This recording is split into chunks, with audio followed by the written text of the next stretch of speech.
Hi. So many of you, particularly the instructors, know me. I'm Randy Retberg. I run the registry and I've organized this event.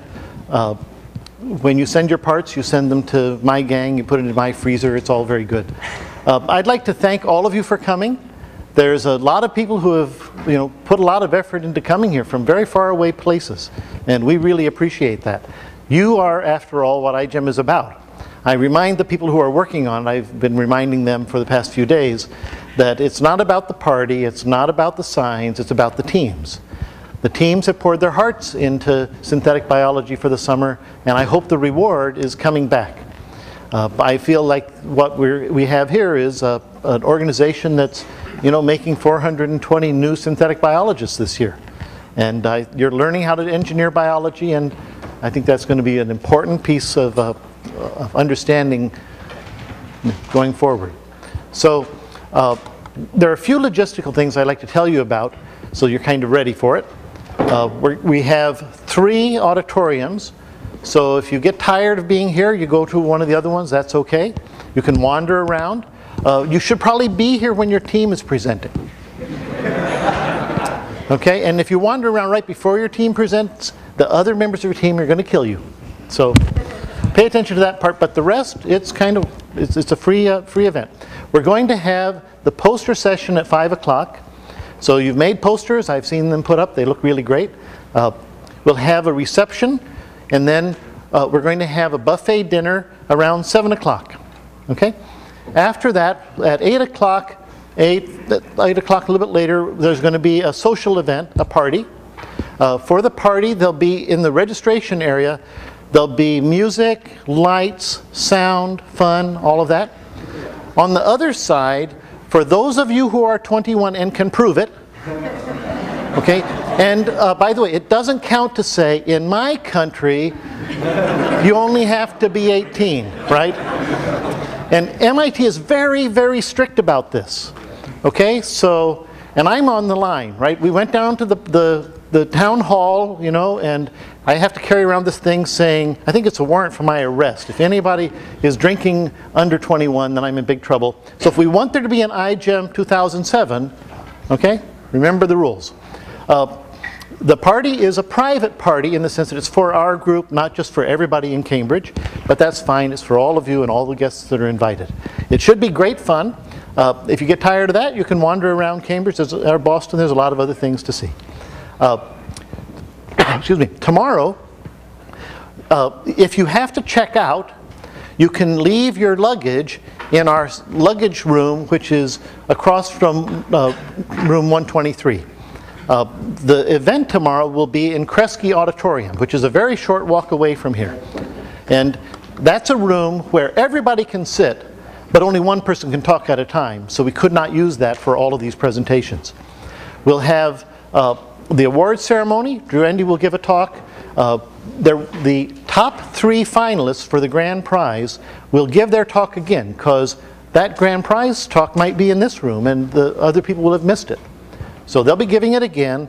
Then we'll have the grand prize award, and then I'll talk for a little bit about what's happened this year and what's going to be happening next year. So after that, and this is very important, come back here. Lunch will be here tomorrow. Some of you will have to get in cars and drive away very quickly. Still come back here and get lunch. They're box lunches, so you can take them away with you. Okay? For the European instructors, we're going to have a meeting around 2 o'clock to talk about specific things related to that for next year. So it should be great fun. We have a really wonderful grand prize. It's going to be worth staying for. So thank you very much.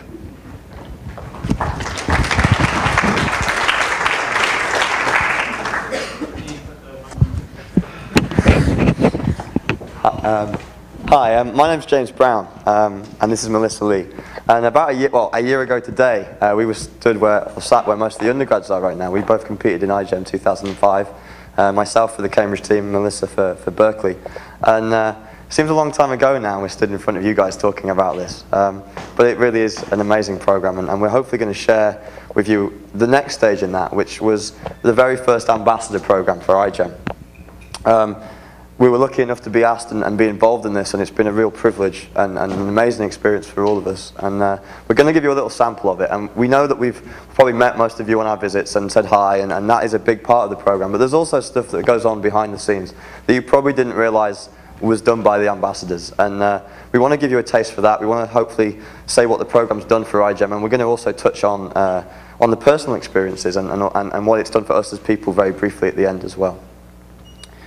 When Randy sat me down, and I guess the other 7 ambassadors back in February, back in the other Cambridge, I asked him, okay, I'm an ambassador now. It's a bit of a grand title. I feel a bit uncomfortable about that. Where's my limousine? But I said, what am I going to do? What are my objectives as an ambassador? And he made it very clear. Firstly, he wanted us to make the teams more successful. He also wanted us to make iGEM more successful, and he wanted us to make the registry more successful. Those are big, big aims and objectives, and I hope that between the 8 of us, we've gone some way to fulfilling them a little bit and hopefully contributing to the program. And he had one final one, which kind of goes without saying, and as we've done the other 3, or at least attempted the other 3, it's there for all to see. We've had a lot of fun. It's been an amazing summer for all of us. I speak personally on that. I've had a wonderful 4 months meeting you all, and you've taken me in and looked after me, and it's really helped a lot. And the same is true of the other 7 ambassadors that we've talked to the last few days, as we've all come together to put this stuff before you. We've talked about how we were going to tell you about the program, and we're going to split it down into 3 subsections, which actually kind of are all encompassing. You know, the teams, they make up iGEM, and iGEM is a big part of the growing synthetic biology community and the field that is so rapidly growing and holding so much promise. And we'd like to think that as ambassadors we can hopefully play a key part in making all 3 of those be successful and work and contribute to them, and form an important link between things that are kind of synonymous but aren't entirely not linked. And who are the ambassadors? Well, we have the European team of Robin, Tamara and Jonas. Everyone's around, they've got blue and white t-shirts on, I'm sure you've already seen them. And these guys looked after the 8 schools in Europe. Reshma Shetty, Reshma is a grad student in Tom's Night Lab here in Seasale, and she took on responsibility for the Asian schools, so went out to Japan and to India to meet the schools, and they've obviously come here today. It's good to see you. I think you're furthest travellers. Megan, who you probably all know from the registry, and you've been sending her your parts to her, she's done a lot of work with the robot and robotic assembly, so PCR might not necessarily be such a big deal next year. You might be able to pre-order your iGEM constructions and simply click a button and get them back in the post. And that has really come on leaps and bounds in the last 4 months to the point where the success rate is pretty phenomenal, and that's a big testament to Megan. But she also took on responsibility for Mexico and Latin America. And we had all these slides done in Spanish, which is a first, I guess, for iGEM in an international community. And then the 3 North American ambassadors, Andrew Hessel, who's around, Mel, and myself, managed to cover the US schools, which was a big portion, I think, about 25. We've been buzzing back and forward, but using here as a base, and so there's quite a lot of time where we've spent together and been able to work together on projects and this material. And we found those the most productive times from an iGEM perspective. The visits were fantastic, but the stuff we were able to do when we were together and bounce ideas off each other really, really helped. And I'd never been in quite such a stimulating environment as MIT with people in this position. So hopefully those ideas have come to fruition. So I'd just like to talk about the teams, specifically before Mel takes you through iGEM and synthetic biology as a community. What have iGEM ambassadors done for the teams directly? I think one of the big plus points to come out of the program is the personal connection. You know, a direct link to the registry. I remember last year as a student doing iGEM, the registry seemed like this big encompassing thing. You know, I knew I could email Randy, but Randy was at the top of the tree, and who else did I email to find out my tiny little question that was far too small to ask the big boss what the answer was. But this year we've been able to answer undergraduates, graduates, even faculty questions from the smallest little thing right through to quite big issues relating to maybe major problems or issues with whatever it may be, IP or teams or potential problems. And we've been able to be on the front line. And if we can't help directly, we can certainly link to the other ambassadors, to the other scientists around the world, and right up the tree to Randy. And I hope that you've found in many cases that personal link having a relationship with someone and being able to simply call them or email them, or even in some cases visit them, a good thing and a thing that has improved quite a bit on iGEM last year. We've also been able to monitor the team's progress, to keep an eye on the jet setters and the teams that are burning a trail for themselves, and spread the news and spread the knowledge and the results to other teams that might find that information useful. But also to monitor the teams that maybe are having a bit of a hard time. They can't quite get the funding. They've got a few stumbling blocks that they could do with a little bit of help and assistance getting over, and we can share both our experience and the experience of the other schools from maybe last year or even this year in helping them do that. Share personal experiences. There's a lot of familiar faces in this theatre. And there's a lot of the teams I visited early on when I was doing the role. I was really just a student that had done iGEM. And that did give me the opportunity to talk to you guys and the students and tell them about this, just in the same way that I'm sure you're going to go home now and tell, you know, the other undergrads and the other faculty about your experiences and be able to share that information.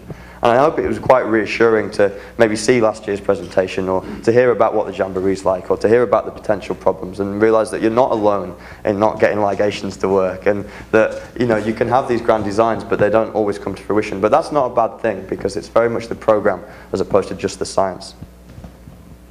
And hopefully to inspire and motivate. That's quite a big claim. I've been inspired and motivated by plenty of people in this room and at this Jamboree the last few years, and it seems a bit odd that now I'm on the other side claiming that we've been inspiring and motivating people, but I think that's right.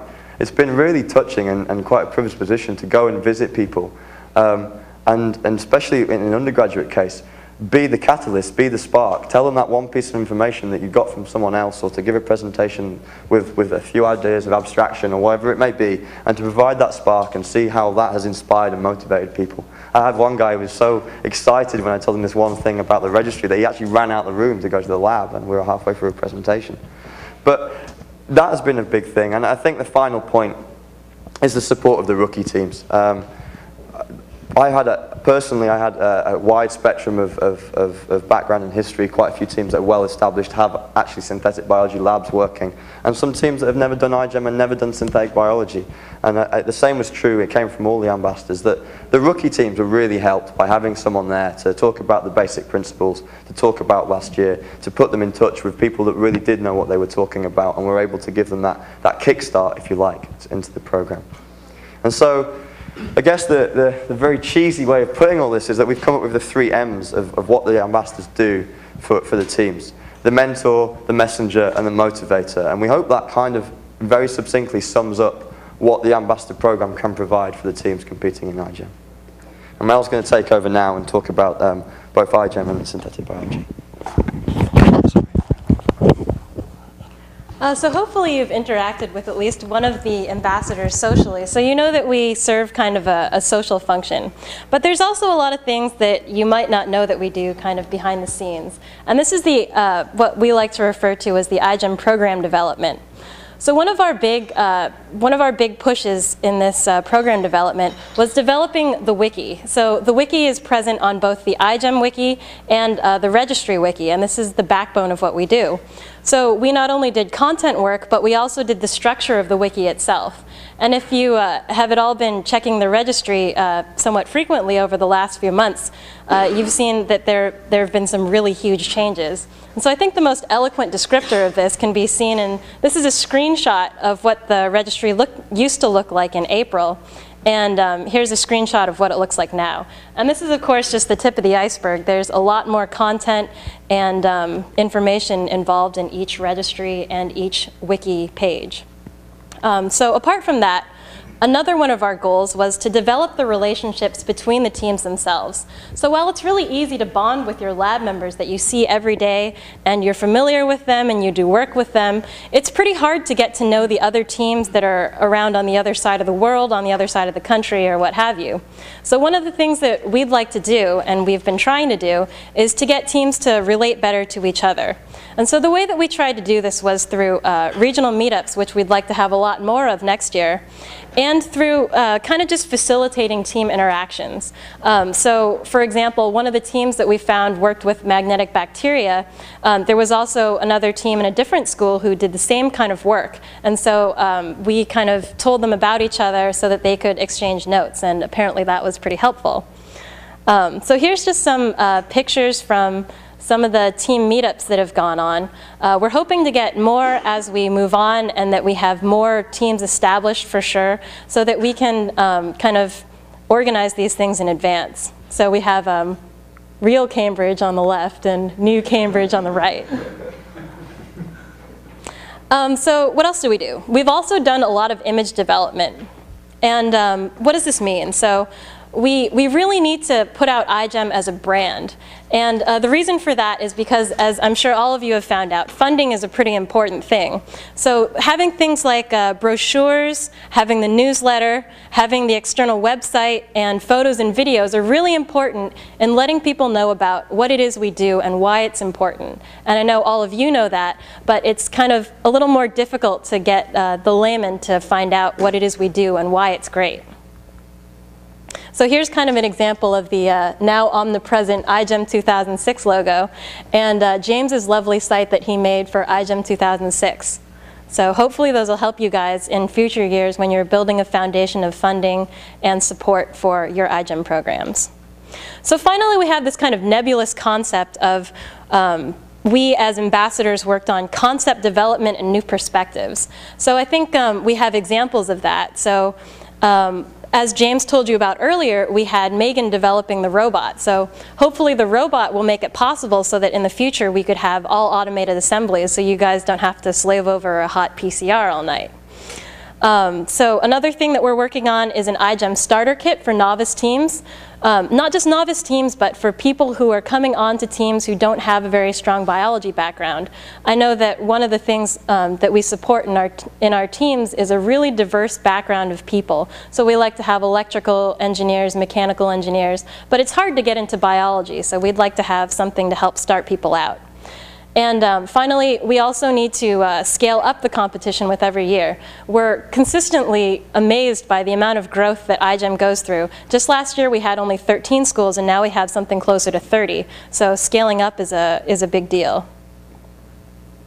So another thing that James is going to tell you about is the synthetic bio community as a whole. Sure.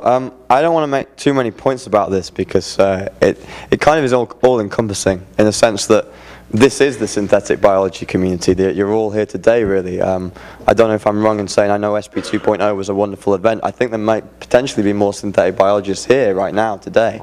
And while iGEM is an important part of that, it isn't just that, and there are plenty of labs now working on really promising and interesting projects in synthetic biology.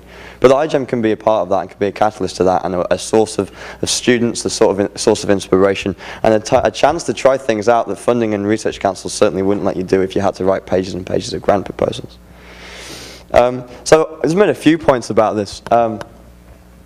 What has come out of that for the community at large, as opposed to just the iGEM teams and the program, is the fact that we've been able to link labs and synthetic biologists around the world. When we've gone on these visits, we've been able to talk to senior faculty and to postdocs and people in research labs doing science, doing great science.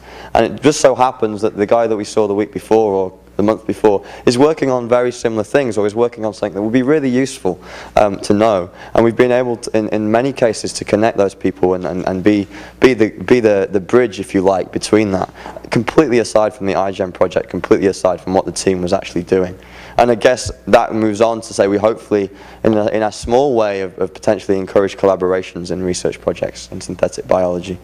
We'd also like to think that while iGEM is an entity in its own right, and we've seen iGEM and the registries kind of move and synthetic biology start to move away as separate entities, but still very much related this year, I think it's fair to say that publicity for iGEM is also good publicity for synthetic biology. And this is a wonderful way to spread the message that we all kind of know, but the rest of the world don't just now.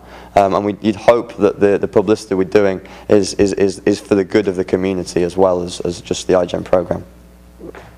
And we really hope that we've made a small contribution to continue to grow this exciting field that everybody is so excited about and is so rapidly expanding and has so much potential, in a sense that we've been able to connect people. And today is a perfect example of that. you know, when Mel and I and the rest of the ambassadors have finished these presentations this morning, the first thing I'm going to do is start to introduce people that I know are going to get on so well, whether it be undergraduates or faculty, whether it be just because they're going to be probably good friends, or whether it's because their science is so closely related that they could really learn stuff from talking to each other. We've hopefully been a small part in that, even if it is just as a messenger. I think Mel's going to round up now. We've got another 5-10 minutes to talk, but just about the lessons learned and the ambassadors. Okay, I'll go fast. Okay, so, well, hopefully we taught you guys some things. We learned a great deal of things from you guys as well about how to make the program better. So here's some of the lessons that we learned. First of all, we need to be really flexible. Each team, we found out, has extremely unique needs. And going with that, we need to have a clear objective every time we go. So we definitely need to do our homework on how each team is made up and what they should expect from us. Next, we got to time things better. And this became a pretty clear issue when it started getting into July instead of June when we were doing our visits. And so hopefully we'll do all our visits in June next year. And regarding that, we also have coordination of timing and distance. So people from the European schools will know that your school term is a lot different than the school terms in the US. So that made things a little bit complicated as well. So not only did we learn lessons from you guys, but there were also a lot of other benefits that we got as being ambassadors. So I think I speak for all the ambassadors when I say we made some really amazing personal connections. And this program for me, the biggest benefit has been the people that I meet, whether they be students or faculty or staff. Just the entire community has just been amazing, and it's such a new and dynamic community. So next there was the professional collaboration and development. And I was just talking with James about this last night, but just taking that transition from being an undergraduate to being a graduate student and learning about the fact that it's not necessarily how much you study that's important, but how you study and the people that you interact with and the ideas that you get. And finally, kind of a perspective and a long-term vision for our futures as researchers within the scientific community. So future directions that we'd like to see iGEM go in, that's all pretty much contingent on your feedback. So we take it very seriously, what you guys say and your input, and there'll be an opportunity on Sunday for you guys to kind of talk back at us about what you need. So hopefully you'll fill those out. How to innovate and improve the program, like I mentioned before, improving efficiency as we talked about, building support and sponsorship so that you guys don't have to do that kind of legwork. And finally, recruitment is open for ambassadors for 2007. Obviously, I highly endorse it. I had a great time, so hopefully you guys will go there too. And so finally, I'll just throw up thanks to everybody in iGEM. You guys make it possible. To Randy Retberg for employing us, for Tom Knight for letting us crash his lab for a couple months, to the Status Center, which has been our home for a long time. And special thanks to those whose hospitality really made our visits special. And it just really made being an ambassador an amazing time. So thanks, guys.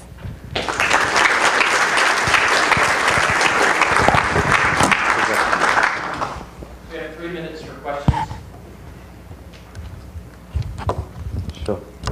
Is Randy going to be providing access to the iGEM jet for next year? Well, I think the jet was more of a projection than it was a reality. 2008? I think. No, 2007. I mean, I'm optimistic. Another question? It seems like you've got a lot of representation across the world from the northern hemisphere. What about the southern hemisphere? Is there any plans to sort of reach out more to researchers in the south? Absolutely. Right now, we're just looking for different schools, and anyone who's enthusiastic enough and wants to submit their ideas and wants to put in the time to join iGEM, we would absolutely love it. So, any recommendations that any of you guys can make as to people that we can contact from other schools, we'd love to see this program in as many schools as possible. Time for one last one. You guys can start bringing your computer down. One last question. I think just the jet question, just to make one thing. We didn't stay in hotels, and we did fly, yes, to different places and hire cars. But the best thing for me, I think, that made my summer, and I'm sure this is the same for Mel and for Andrew and for the guys, we stayed with people. You know, I was sleeping on floors in the basement of frat houses, and Sil and Ron kicked their kids out of different beds, so I could sleep in a 10-year-old's bed for 3 nights and not on the floor. So to sit down for dinner with you guys and to spend so much time getting to know people and getting to know you as and the culture has probably been the best thing for us. And you can go and stay in a hotel, you can go and give your presentation, but living with people and getting to know them as friends is probably the highlight, I think. Well, let's thank the ambassador.